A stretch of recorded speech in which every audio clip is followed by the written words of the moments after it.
You may be aware that June 6th, 2019 marked the 75th anniversary of a defining 20th century event, D-Day.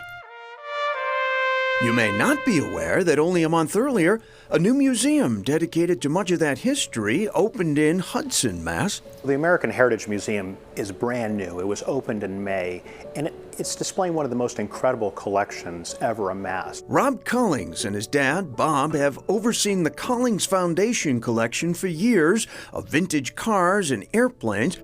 In 2013, the foundation was selected to receive the world's largest privately held collection of historic tanks and military artifacts, much of which now forms this new museum. The Collings Foundation is known for more macro artifacts, aircraft, cars, tanks, but all of these artifacts are really there to tell the human story. The sheer range of artifacts is striking, but perhaps no single item here is more prized or powerful than this one. So this Higgins craft, we know, we're not sure which beach, but we know that this landed troops at Normandy. Yeah, only 8 surviving Higgins boats left in the world today, and this is an actual Normandy D-Day survivor. Wow. With younger generations in mind, the museum is highly immersive, like being able to walk through and experience a World War I trench. The emphasis throughout on the authentic human element and the grim reality of combat. There's no celebration of war.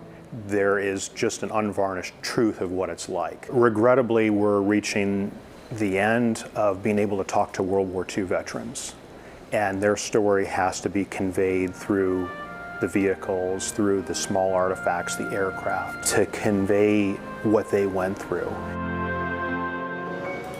In Woonsocket, Rhode Island, a very different collection and a history close to my own experience. The Museum of Broadcast Technology is a repository of old artifacts, not the videos and the films and the recordings of the early times, but the tools and the cameras and the microphones. Housed in a former bank building, the Museum of Broadcast Technology was started by retired longtime TV engineers Paul Beck and Tom Sprague, full of vintage machines, from playback and tape rooms on one floor to decades of cameras of all kinds on another, including studio cameras whose red light flashed in front of TV giants like John Chancellor and Ed Sullivan. In all, 2 full floors of Time Machine. We have more stuff here than some television networks had back in the day. Part of what's amazing here is that cameras that are well more than half a century old have been completely restored and made to work again. What's troubling is that I might actually look better in black and white. The fun for us is to take a piece of equipment like that may be 30, 40, or 50 years old, and take it apart and fix it and restore it. We can't restore it all, but just to give people a sense of, okay, this is how this worked and this is how that worked, and also see that it shrunk over time. Oh, stuff has shrunk all right. 3/4-inch tapes.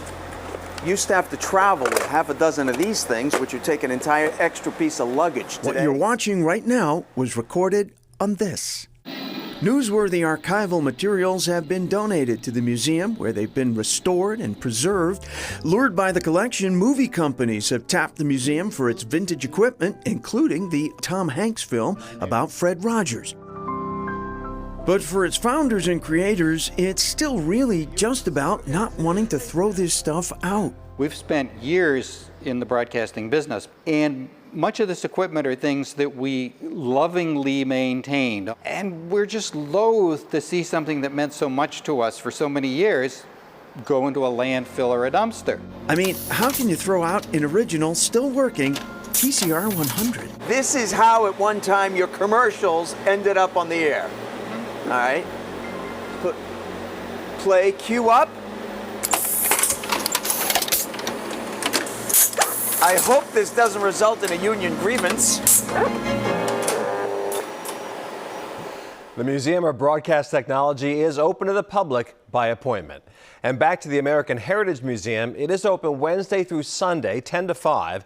As of this month, they are able to operate at 50% capacity. They also want visitors to know they are sanitizing regularly and encouraging social distancing. And we'll be right back.